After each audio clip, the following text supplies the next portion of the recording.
आज की वीडियो उनके लिए है जो हमेशा परेशान रहती हैं, खास तौर पर महिलाएं जिनका पेट नीचे की ओर लटक रहा है।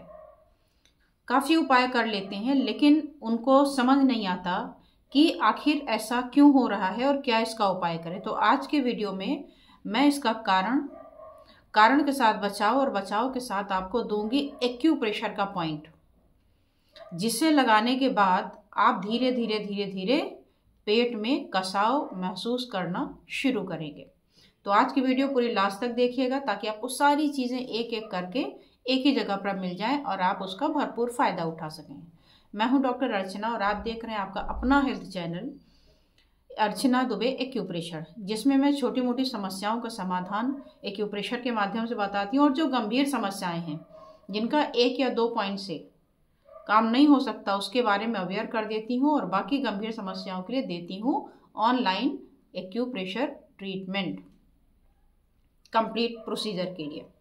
आज का जो टॉपिक है मेरा वो है थोड़ा हटकर। अभी तक तो मेरे कोल्ड पर चल रही थी, कफिंग पर चल रही थी कि शरीर में ठंडक लग रही तो क्या करें, खांसी बहुत आ रही तो क्या करें। लेकिन मैंने इस बीच देखा कि आप लोगों की डिमांड आई कि पेट जो लटक रहा है उसको कैसे ठीक कर सकते हैं, और विशेष रूप से किसकी, महिलाओं की। तो मुझे लगा कि आज मैं इस पर आपके थोड़ा सा प्रकाश डालती हूँ। तो सबसे पहले ये सोचिए कि फीमेल में पेट के लटकने की समस्या ज़्यादा क्यों होती है। ऐसा नहीं कि मेल में नहीं होती, मेल में भी होती है। मेल का रीज़न अलग है, फीमेल का रीज़न अलग है, और ये प्राकृतिक रीज़न है, ये बनावटी नहीं है, बाहर की नहीं है। तो कुछ ये बायोलॉजिकल चेंजेस होते हैं उसकी वजह से है, और कुछ होते हैं हमारे रहन सहन और खान पान की वजह से। तो जहाँ रहन सहन खान पान है सबसे पहले हम उसको करेक्ट करेंगे। अगर उसको हमने करेक्ट नहीं किया तो आप लाख पॉइंट लगा लें, लाख दवाइयाँ खा लें, लाख कुछ कर लें, वो गड़बड़ होगा। और सबसे बड़ी ये गलती हम करते हैं खान पान में कटौती करके। जी हाँ, आप डिफरेंट टाइप की डाइटिंग ढूंढते रहते हैं कि ये न खाएं, वो न खाएं, ये कम कर दो, वो कम कर दो। उसके चक्कर में मसल और ज़्यादा लूज हो जाती है। मेरे पास में लोग आते हैं कि मैंने फलाना डाइटिंग फॉलो किया था, मेरा ये गाल लटक गया, पेट लटक गया, ब्रेस्ट लटक गए, ये मांसपेशियां बांह की लटकने लग गई। और इस पर मैंने और भी वीडियोस बनाई हैं। मैंने बनाई है कि होठ के किनारे अगर रिंकल्स आ जाएं तो क्या ट्रीटमेंट करें, पूरी बॉडी में इन जनरल आपको झुर्रियां पड़ जाएं तो क्या करें। आज बता रही हूं कि अगर पेट की मसल आपकी लूज होकर नीचे की ओर आ जाए तो उसका क्या करें। क्या डाइटिंग काम करेगा? और अगर डाइटिंग काम करेगा, डाइटिंग का मतलब क्या होता है? डाइटिंग का मतलब ये होता है कि हम सारी चीज खाना छोड़ दें, वो डाइटिंग है? या डाइटिंग है कि दिमाग से अच्छे से डाइट को फॉलो कर लेना? तो इसके लिए हमें थोड़ा शरीर के बारे में सीखना भी होगा। विशेष रूप से आज महिलाओं के लिए मैं बात करूंगी क्योंकि उनमें ये समस्या पुरुषों के मुकाबले ज़्यादा हो रही है और उनके ही सबसे ज़्यादा सवाल होते हैं कि इस पर हमें कुछ समझा दीजिए। तो सबसे पहले समझिए कि जो शरीर की रचना है मेल और फीमेल का, उसमें ईश्वर की तरफ से, ठीक है, मतलब बाय डिफॉल्ट ये सेटिंग है बॉडी में कि जो फीमेल की बॉडी है उसमें फैट टिश्यू ज़्यादा होते हैं इन कंपैरिजन ऑफ मेल। तो फीमेल में फैट का टिश्यू ज़्यादा है, जब फैट ज़्यादा है तो पेट का जो लेयर है वो भी मोटा होगा। क्यों होगा? क्योंकि वहाँ एक बच्चे का विकास भी तो होना है। तो इन सब की वजह से फैट की लेयर, फैट के जो टिश्यूज़ हैं वो फीमेल में ज़्यादा होता है और मेल में कम होता है। दूसरा जो इनका लंबोसैक्रल एंगल होता है, कमर और सैक्रम के बीच का एंगल होता है, वो जब आप देखेंगे तो पुरुषों में तो होता है 133 डिग्री का, महिलाओं में होता है 138 डिग्री का। यानी शरीर यूं आगे की ओर थोड़ा मेल की तुलना में ज़्यादा होगा। अब उससे क्या होगा, पेट और आगे निकला हुआ दिखाई देगा। और तीसरे नंबर में इनकी जो मांसपेशियां होती हैं वो कमज़ोर होती हैं पुरुष की तुलना में। इसके बहुत सारे कारण हो सकते हैं। इसका कारण शरीर की जो रचना के दौरान है वो तो है ही है, दूसरा कारण जहाँ तक अगर आप सोचें तो वो ये लगता है कि मेल और फीमेल में फीमेल को एक अलग टाइप का काम दिया गया और मेल को अलग टाइप का काम दिया गया। तो मेल हार्ड वर्क वाला काम करते हैं, फीमेल हाउस होल्ड काम करती हैं। इन जनरल, एक्सेप्शंस की बात नहीं हो रही है कि एक्सेप्शंस में तो वेट लिफ्टर भी होते हैं फीमेल और भी बहुत बड़े बड़े काम करती हैं, तो उनकी बात नहीं, जनरल की बात हो रही कि जो हमारा परिवेश रहा सामाजिक पारिवारिक वो ऐसा ही रहा कि हम छोटे छोटे काम करेंगे, हल्के फुल्के काम करेंगे, घर के काम कर लेंगे, भारी काम करना हुआ तो मेल को दे देते हैं कि भाई ये काम तुम कर दो, छोटा हम कर देंगे। तो मे भी कि इसकी वजह से एक आनुवंशिकता के रूप में एक जेनेटिक्स में हमारे आ गया कि मसल्स हमारी वीक होती हैं। दूसरा, हमारी जो पेशी होती है लिगामेंट्स जो तानते हैं टोन, वो भी कम होता है मेल की तुलना में। क्यों कम होता है? Because of fat. फैट ज़्यादा होता है इसलिए जो पेशीय बल है उनका वो कम हो जाता है। अब जब कम हो जाएगा तो आसानी से कोई चीज़ नीचे लटकने को तैयार हो जाएगी। इसके अलावा प्रेगनेंसी के दौरान या गैस बन रही है या किसी में ओवर ईटिंग की भी हैबिट होती, इन सब वजहों से क्या होता है कि किसी भी चीज़ को हमने क्या किया, तान के रखा हुआ है लंबे समय तक और छोड़ देंगे तो क्या होगा, नीचे वो लटक जाएगा, अपनी वापस शेप में जल्दी नहीं आएगा। तो ये भी एक बड़ा कारण है प्रेगनेंसी या गैस एब्डोमिनल ब्लोटिंग वगैरह की वजह से लगातार काफ़ी समय तक पेट का बाहर निकला होना। ये हो गई हमारी वो बातें जो हमारे शरीर की रचना से रिलेटेड हैं। कुछ हमारे डाइट में और खान पान में गड़बड़ होती है। अगर हमें पता हो कि हमारे शरीर में फैट टिश्यूज ज़्यादा हैं तो हमें फैट का इस्तेमाल शुरू से ही थोड़ा कम ही रखना चाहिए। खाइए लेकिन ओवर मत करिए या जंक फूड वगैरह मत खाइए। दूसरे, अपने खाने में प्रोटीन की मात्रा हमेशा ज़्यादा रखिए। क्यों ज़्यादा रखिए?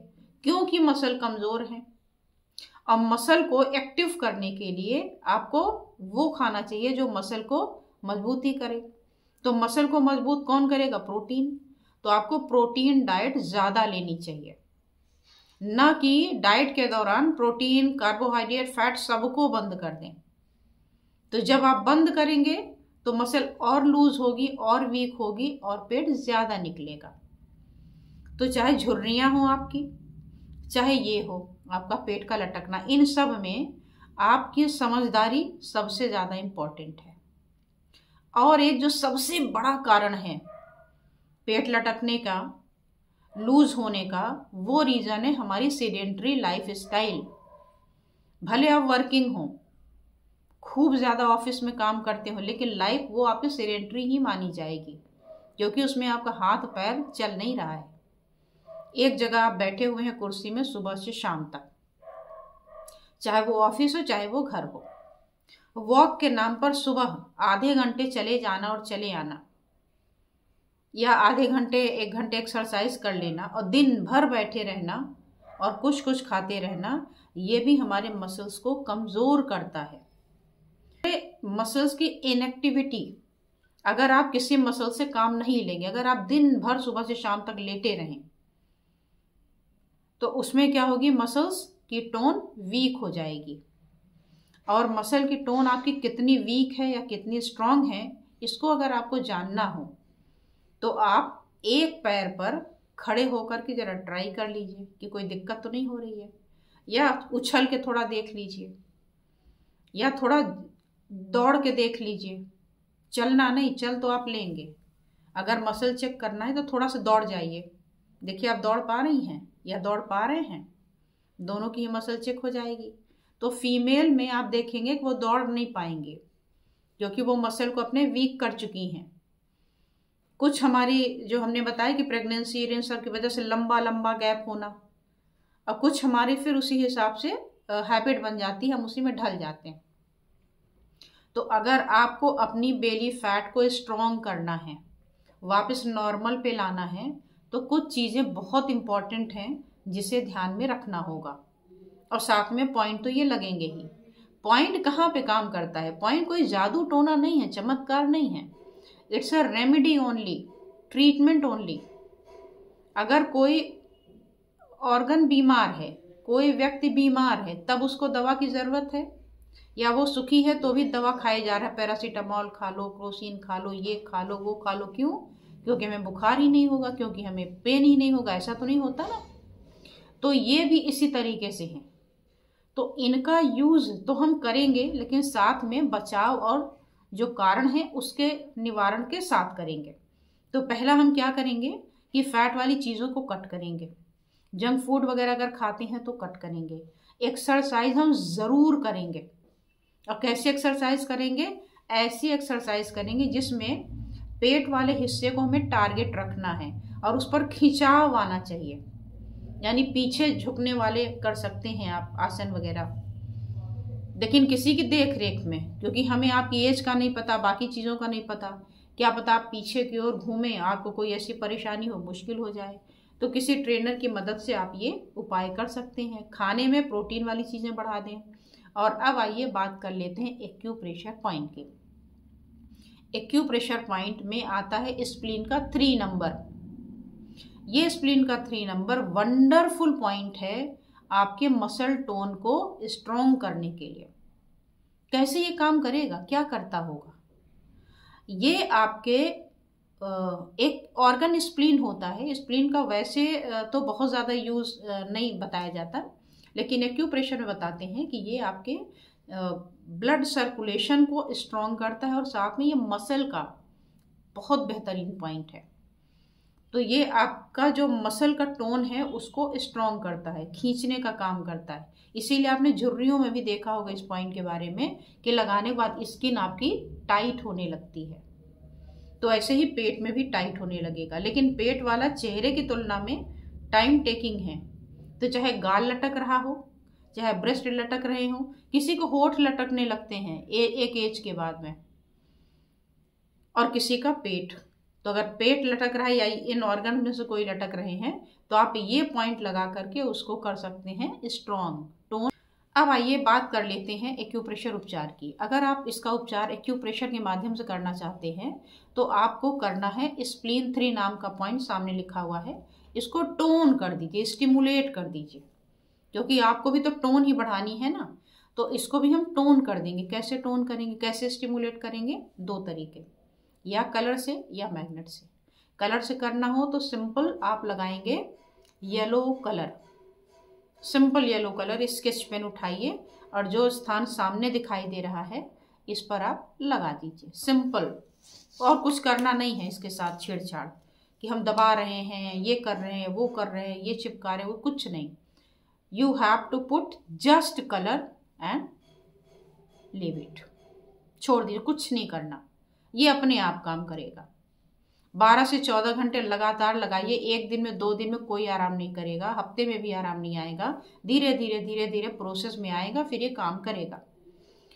और अगर आप मैग्नेट लगाना चाहें तो मैग्नेट में क्या करेंगे, व्हाइट मैग्नेट का इस्तेमाल करना पड़ेगा। व्हाइट मैग्नेट लीजिए, टेप पे चिपकाइए और उंगली में इसी स्थान पर लगा दीजिए जैसा दिख रहा है। अब कोई नहीं पूछेगा कि नीचे कौन सा कलर होगा, स्किन में क्या होगा, क्या इस पे दबाएं, क्या हम ये करें वो करें, कुछ नहीं।